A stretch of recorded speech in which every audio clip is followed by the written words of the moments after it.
নমস্কার, আমি তরি। একটা আবেদন নিয়ে আজকে তোমাদের কাছে এসেছি। দেখো, স্ক্রিনে যে বাচ্চাটির ছবি দেখতে পাচ্ছ, ওর নাম হচ্ছে অস্মিকা দাস। ওর বয়স হচ্ছে মাত্র 9 মাস, একেবারে দুধের শিশু।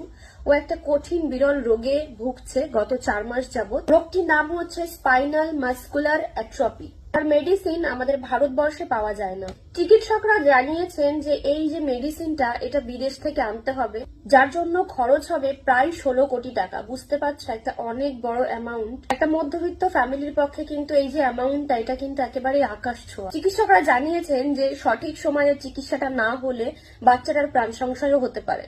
তো আমি তোমাদের কাছে অনুরোধ করব যে যে যেরকম পারো বাচ্চাটিকে একটু সাহায্য করো, ওর ফ্যামিলির পাশে এসে একটু দাঁড়াও। কত টাকাই তো আমরা এদিক ওদিক খরচা করে ফেলি, উল্টাপাল্টা খরচাও করি।